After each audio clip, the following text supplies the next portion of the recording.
Coming up, you're going to discover the most effective app marketing strategies to boost your downloads. Stay tuned.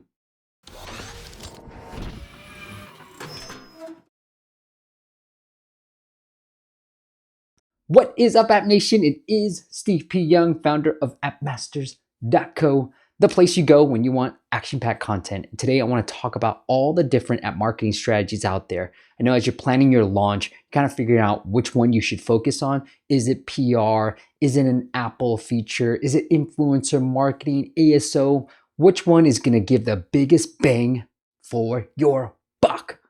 And I'm going to highlight all of them to you by these different parameters. But before we get to this great infographic that we put together, if you want to see this infographic, use the link in the video or your favorite podcast app and you can access that. But before I want to do, I also want to tell you about a great event that we have coming up in September 13th and 14th. It is App Masters Connect. We got about 20 or so tickets left, 30 max. So we sold a third already, all right? But it's a great event that we've got people lined up. And the thing that I want to highlight, because I always find that at events, there's this weird division between speakers and attendees. And so we've got 6 speakers lined up already. What I really want to do for the 3 remaining spots, I think 9 is a good number to hit for speakers, is source them from the attendees. So if you are interested in attending, it's going to be a great event because it is one event that really has great content, and 2, you're going to build meaningful connections. And isn't that why we go to events anyways, right? For connections. So it is the event that allows you to connect with really successful app entrepreneurs. So if you want to do that, buy the ticket. And 2, if you want to speak at the event, I'd love for you to buy the ticket, and then we will figure out who's going to be speaking already there. So it's just for me, I would like the end vision. This is why I'm doing this. The end vision is to not even ask for speakers, is to source all the speakers from the attendees, because we have such high caliber attendees that anyone could speak. So that's why I'm doing it the way I'm doing it. All right. Hope to see you there. If you are interested in learning more, go to appmastersconnect.com. We are going to sell out, so make sure you buy your ticket pretty soon. It's appmastersconnect.com. All right, let's get into the infographic. All right, here we go. So we've ranked this. This is the infographic that you can see on the screen, and we've ranked it into different tiers. And I'll tell you why I did it this way. So what I really wanted to kind of calculate was, 1, effectiveness, right? So the variables under effectiveness are going to be control, how much you can control it. So if you see a 5-star or really close to 5 stars, you have complete control of the outcome, okay? Costs, 5 stars, extremely costly. And then downloads potential. 5 stars means millions of downloads. So based off of that, I tiered up each campaign that we've gotten really good at, and the campaigns that I feel that most app creators think about when they're launching or promoting their app, all right? And I have different tiers. The tier 1 is going to be the most cost effective, for instance. And then tier 2 is going to be a little bit more expensive than tier 1, but still equally, pretty good in terms of cost effectiveness. And then last thing is tier 3. I don't think you should pay too close of attention to these particular ones, all right? Unless, and there are some unless variables in there as well. All right, let's get into tier 1. So tier 1, we have Apple feature. Look, this can translate into hundreds of thousands of downloads for your app, especially if you're a game. If you're not a game, because we've gotten so many clients featured by Apple, hold on, let me just take a second here too. I've seen so many different articles on Apple features, and from people who I would assume that have not gotten any features. So they're just, and it's kind of bugs me.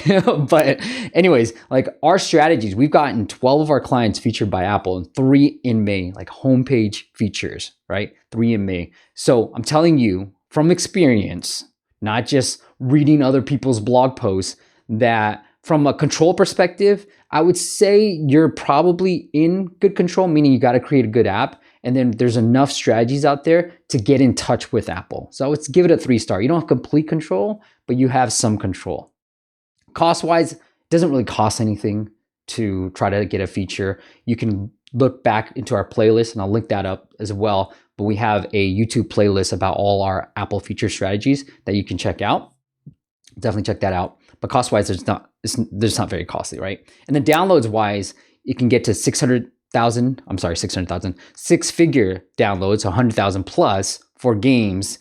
And then it can get to about, I would say on the low end, 5, and on the high end, about 20 to 60,000 downloads for non-games. For one of our clients, I think we did about 50,000 downloads because of the Apple features, and this was a non-game. And then for other clients, depending on really the app, it kind of varies between 5 to, I would say, 20 to anywhere from like 100,000 even. But that's what the Apple feature is. And obviously, I would say focus on that because it's low cost, right? The other one of my favorite campaigns is the pay to free campaign. It's where you make one of your in-app purchases for free if you got a free app, or if you got a paid app, you can make it for free and you could drive tremendous amount of downloads. Control-wise, you have complete control over this because it's literally the way to do it is to reach out to the press. And so if you can build up a good enough relationship, you can really get covered and featured by the two sites. The two biggest sites that I found are App Advice and BGR. So control-wise, it's within your control. And obviously pricing the in-app purchases, that's in your control as well. Costs, very little costs. And then downloads, I gave it 3 stars because while we've hit 100,000 before, twice actually, for a couple of different clients, you generally are probably in the 5 to 20,000. So kind of like an Apple feature actually, while I'm recording this, kind of like an Apple feature. And cost-wise, it's very low, right? You're giving up potential revenue, but even with that giving up the revenue part, from my experience, only about 11% take advantage of the free in-app purchase. So you're not even giving as much as you think. And from a downloads perspective, it's a really great way, a low cost effective way to drive downloads. Okay. The last one in the tier 1 would be App Store optimization. Now this, I would say you don't have complete control over it. You do have some control over it because Apple has their algorithm and Google has their own algorithm. So, but control wise, you can pretty much control how you want to approach App Store optimization. Cost wise, I put 2 stars just because, it would be very cost effective if you learn how to do it yourself, right? Like do it. That's how I've been able to do it. It's been, I just interviewed people on my podcast and learned from them. And then because of that, I've gotten really good at App Store optimization. So cost wise, it can be really low, but if you do hire somebody, that's why I put it at 2 stars, then it might get pretty high for that. Downloads wise, I put it in the realm of pay to free at 3 stars because I feel like there is a ceiling for App Store optimization. Like you're not going to get the millions of downloads. While it'll definitely help, and if you're doing any UA, it's going to feed in to the organic growth. I just did a great interview with the VP of marketing and ad monetization at Congregate, and he talked a lot about this, like using App Store optimization and UA to help each other out in the long term, because a part of the algorithm is downloads, the number of downloads you're able to achieve. So if you've got a UA campaign going, then obviously optimizing your app name and your keywords is going to certainly help you with that as well. It's going to feed into each other. All right, let's go into tier 2 and I'll start to speed it up a little bit more as well. Facebook ads, I love it, but this obviously can get a little bit more costly. You have complete control over it, meaning you know who to target. You've created a good game. You control the creative. So all that is within your control, but I think cost-wise, it can get a little bit more expensive than some of the campaigns that I have up there. But you can scale that. And downloads-wise, it has the potential to drive millions of downloads if you have the money for it. Video ads on ad networks, they seem to be the best converting ones. And you're going to see, one, they're the best converting from a CPI perspective, and 2, they're the best performing in terms of CPM perspective, monetization standpoint. So it's a win-win for all parties. You're going to see video ads really exploding. They've already been pretty much out there, but really great way to drive downloads. Control, again, you have control over the creative. Cost-wise, and get very costly. You're looking at CPIs of probably $2 plus. Facebook ads, if you optimize it really well, you can get under $1. And then video ads, probably $1, $2 for this. And then downloads wise, it can get really, millions and millions of downloads. So a lot of these tier 2s, they can drive a lot of downloads. And tier one, you might hit a ceiling with tier one, but they're very cost effective. So a blended approach of tier one, tier two is probably the best strategy. And that's what a lot of the big game companies are doing. It's a blended strategy of both Apple feature and then user acquisition. So tier two is probably more user acquisition. Tier one is more like growth hacking in a way. All right. The other thing within tier two is influencer marketing. Gotten really good success, especially for games with influencer marketing. TrendPie is a sponsor of the podcast and a good friend of mine as well. And we use them for our clients and we've seen some really good results. So if you're a game, influencer marketing, I would really think about that. Or even in the health and then productivity space, influencer marketing would do pretty well. Again, you have the control, meaning you figure out from an influencer's perspective, is it Musical.ly? Is it Twitter? Is it Instagram? Is it YouTube? You control which social media network you want to go towards for these influencers. Cost-wise, it can get fairly costly running these campaigns. I know a lot of the bigger game companies are spending six figures on influencer marketing campaigns and driving tremendous amounts of downloads. So again, you can hit millions of downloads using this particular campaign. And lastly, I wanted to put this into the tier two bucket as well, but Apple search ads, really effective. Google AdWords, really effective in helping you drive cost-effective downloads. And so control-wise, again, you have the control. You figure out which keywords you want to target and then how much you're willing to pay for them. Cost-wise, it can get up there, if you're not targeting properly. So be careful with that. And then downloads-wise, I kind of brought it down to about 3 stars. I do think you're going to tap out after a while, or you're just going to have to continue paying more. So these are the tier two campaigns. And then lastly, I want to talk about the tier threes. These are probably campaigns that I wouldn't focus too much of my attention on.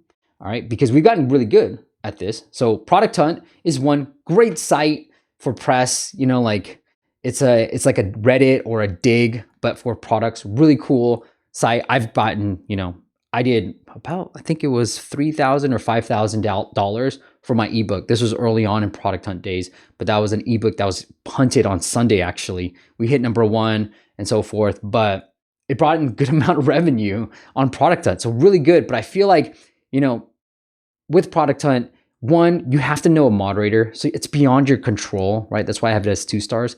If you know a moderator, great. You can do a lot better on there. Cost-wise, it's practically nothing unless you know a moderator, right? If you know a moderator, it's practically nothing. It's kind of like PR. Like cost-wise, you can do it yourself and it doesn't really cost you anything besides time. Downloads-wise, and that's why I kind of threw it out into tier 3. It's been okay, right? A lot of our clients have been featured number 1, number 2. They've done fairly well, but it is just that spike of 1,000 downloads for one of our clients who got, we ran all these campaigns on pretty much. Apple feature, pay to free, influencer marketing, and Product Hunt on. And obviously the Apple feature did great, but I would say Product Hunt was about 1,000 downloads, and that was really good. We were up there, but the pay to free did 12,000 downloads for our app. And if I didn't have the connection at Product Hunt Hunt's a lot more, right? Like if I have the connection to App Advice, great. I got 12,000 downloads from it. Product Hunt, we got 1,000. We had to get upvotes. We had to tell our friends to do that. So it's just so much work. Whereas the pay to free, I just said, hey, Tyler, I got this app. Would you mind covering it? And he did. And we drove 12,000. Whereas Product Hunt, we only drove 1,000. So that's why I say it's not as effective as it once was. Still a great platform. So if you get number 1 on there, I know for the Apple features, we said, hey, we're featured on Product Hunt. Go check us out there too. So it's a great way to leverage for other outcomes, but not so much if you're just thinking about downloads per se. And last thing is PR. Look, we've done a lot of PR. We've been on TechCrunch, VentureBeat, Mashable, The Next Web, like all the big major tech blogs.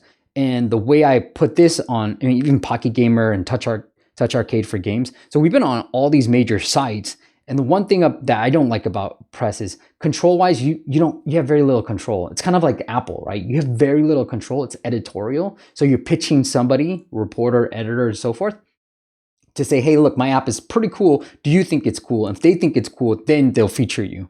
But if you compare that with an Apple feature, I'd rather focus on getting somebody at Apple editorial to like my app, because that can lead to tremendous amounts of downloads. Whereas press coverage, you're not going to get that many downloads, right? So I would say PR, I would just throw that out the window, unless, and this is the only time that I would kind of think about PR is, one, and this is just for apps, obviously. One, you're trying to raise money, you're trying to raise more or another round of funding. So investors want to see that you got some activity out there.